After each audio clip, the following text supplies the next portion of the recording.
special. Majority of stores and online, subject to availability, was £6, 75 centilitres. Please drink responsibly. I'm John Sweeney, host of a new podcast series, Hunting Chilene. It's a fairy story in reverse of how the beautiful daughter of a multi-millionaire faces decades in prison. Ghislaine Maxwell denies providing underage girls for the mega-rich paedophile Jeffrey Epstein, but will her powerful friends help now the eyes of the world are upon her? Hunting Ghislaine. Listen now on Global Player or wherever you get your podcasts. Hi! Just dropped off a few presents for the kids. A few? It's doorbell season, so get ready for all the festive deliveries coming your way with a Ring Video Doorbell. Delivery, got a big one. Can you leave? Ring lets you see, hear and speak to whoever's at your door from anywhere, right from your phone. Hey, we just bought you a few things. Be there for every moment with a Ring Video Doorbell. For great festive savings on selected devices, go to ring.com and major retailers today. Right now at your local co-op, save on a range of wines like a bottle of French Red for meal pairing for just £7, down from £10. So you can enjoy a glass with your perfectly cooked Christmas dinner and those extra crispy potatoes. Co-op, it's what we do. Availability, see participating store for details. Offer ends 1st of January 2021. Please drink responsibly. Running a successful business comes with many different challenges, but right now the need for good business advice is more important than ever. At Barnes Roth Accountants, we're helping our clients adapt their business strategies by looking at the best ways to cope with both the immediate and long-term impact of COVID-19. To arrange a free consultation with one of our partners to find out how we can support you and your business, please visit barnesroof.com. Barnes Roof, clever accountants for business. Let's beat loneliness. Add someone back into your life you've lost touch with. Is that you, Jimmy? We got yeah. What's that? The wonders of technology. Bob, how are you? I'm well. How are you? So nice to see your face. Can you, at the moment, just imagine what it's going to be like when we eventually get to sit down and eat? What's up with the someone you've lost touch with? And let's beat loneliness. BT Beyond Limits. Leading Britain's conversation. LBC with James O'Brien. It's 11:51. You're listening to James O'Brien on LBC, and the question of what you're going to do for Christmas remains front and centre. The school story. I hesitate to say this because I run the risk of sounding smug for the very first time in my life. But we nailed it yesterday. Basically, the government policy is pretty much that it's absolutely fine for governors to close schools unless a Labour council has also advised that schools should close. So as we stumbled across the truth yesterday, despite the best efforts of Gavin Williamson to tell us to go away and shut up, so all the schools in Basildon were shut, and all the schools in Greenwich were ordered to reopen because the leader of Greenwich Council had appeared in the media advising closure, whereas the schools where no Labour council had made any comment or offered any advice, in those areas all the schools, as far as we're aware, are allowed to stay open. It's a strange old business. So, anyway, back to driving home for Christmas. Time for some very lazy radio production. You are a snake in the grass. You should never ever be allowed to say that. And I'm surprised nobody else has had the guts to phone you up. That's not what we wanted. How? I don't even understand why you've got that clip in your personal collection, Keith. Well, this is all very embarrassing. That was supposed to be Chris Weir driving home for Christmas, and instead it's. Can we try again? I'm driving home for Christmas. Thank you. Matthew's in Manchester. Matthew, are you driving home for Christmas? No. My children live with their mum, so I'm feeling on Christmas Day because obviously we share custody of them.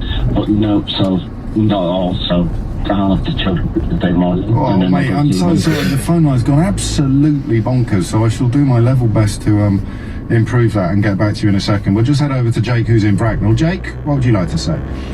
Hi, James. Good to talk to you. Likewise, Jake. I've got a bit of a similar situation to some of your previous callers in that I'm really dreading it, to be honest with you. I've got my in-laws. I'm getting, because there won't be any comfort, I don't think, but I'm getting a lot of this. now. Yeah, it's really awkward because actually spending Christmas in the last 4 years has been difficult enough anyway because of political views. And then obviously this Christmas with the COVID restrictions, at the moment the plan is for us to go to her parents' house, my wife's parents, and for her grandparents to also come. So that's the sort of free household bubble that we were going to form. And almost now I can't really if they do like restrictions because the next. The phone line's gone again. I can't believe it. It's another. So you, like Louisa, hopefully the phone line will have improved by the time I come back to you. You were going to spend Christmas biting your tongue, so to speak, and clenching your buttocks. Yeah, I mean, I've gotten used to that, to be honest with you. But this year is particularly acute, isn't it? Because there is and it's their health that you're more concerned about than your own. It is, especially her granddad. He's got a very bad ticker, so I don't think he'd do very well if he did catch COVID. But they seem to have this sort of blinkered view that they can't catch it off of other family members. Oh, so Lord, do we know where that comes from? I really don't know, to be honest with you. I mean, they sort of have this view that it's all the fault of the young people, students. It's the fault of ethnic minorities in cities that are spreading this virus, and they'll be okay because we live in quite a rural area and it's just family. So yeah, it's a bit like that. And I think if they do bring the restrictions back in, the next conversation is going to be, well, should we just go ahead and do it anyway? And that's going to put me in a really awful. Well, there's nothing funny about this, and although I am doing my level best to keep spirits high as we discuss serious matters, which is essentially the fundamental challenge of my job at the moment, I have nothing but sympathy and concern for you. A few people pointing out that Louisa, who described a situation similar to Jake, sounded as if she was contemplating breaking the rules or feeling press-ganged into breaking the rules even as they stand. And so Jake's suggesting that if the rules did change, his family would still be putting pressure on him. 11:56 is the time. Should we summon the Usherwood? Because we've got PMQs on the horizon. I think we should. It better be summon the Usherwood this time, Keith. If it turns out to be another clip that you keep in your personal collection, then there is going to be trouble, okay? Summon the Usherwood!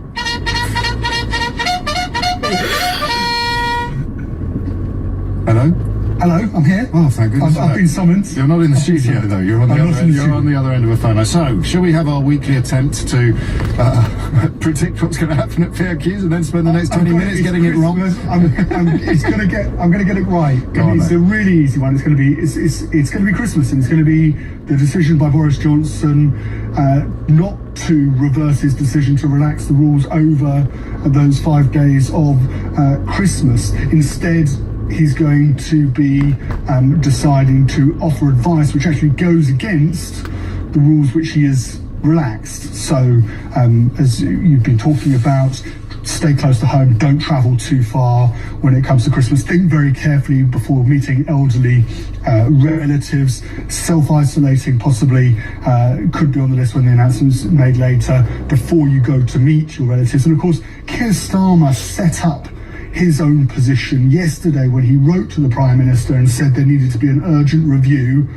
of the decision to relax the rules. And of course, Nicola Sturgeon, the Scottish First Minister, has already said she's going to be diverging away from what Michael Gove, the Cabinet Office Minister, put forward in that meeting yesterday. So Keir Starmer is going to hacking Boris Johnson, I'd imagine, on that decision. And he has quite a lot of ammunition in this particular regard, James, because of course the government's launching its own advertising campaign, we hear, which is actually going to be advising people to do not what the rule relaxation actually states that you can do. So you have a completely confused message, and that, I imagine, is going to be questions, at least 3 or 4 and Keir Starmer asks. Boris Johnson calls Keir Starmer a Grinch or the man who wants to cancel Christmas, how surprised would we be? We wouldn't be surprised at all. But it's worth mentioning. I mean, you're quite right to pick up on that, because of course one of the reasons Boris Johnson cannot relax the rules is because of discontent in his own party. Well, talk us through that briefly. And obviously, you're not with me in the studio today, so I'll keep an eye on the screens. I'm very wary about using any sound effects at the moment, but are they doing their thing that they do in between different sessions in the not yet? Okay. I don't know if I'm going to ask Keith to press any more buttons today, but I'll keep it. As soon as Keir Starmer gets to his feet, we'll cross live to PMQ, so I don't want to embarrass Theo Ashwood by cutting him off in his prime, but it's a possibility. Where were we? Boris Johnson, in the next, between now and Christmas itself, has a number of significant fires to fight, to at least ensure that they don't get out of control. Firstly, if he is going to strike a trade deal with the European Union, a Brexit trade deal, he has to convince his own backbenchers that he hasn't reneged on his promise to ensure that Britain is a sovereign, independent nation free of European Union rules. And there's going to be some detail in there that those backbenchers don't like. And then, of course, we know the pushback that he's had from his own side, people like Graham Brady, Charles Walker, who stood up and said that he's attacking liberties, civil liberties, when he's introduced the 10 p.m. curfew or the Rule of Six or that second lockdown.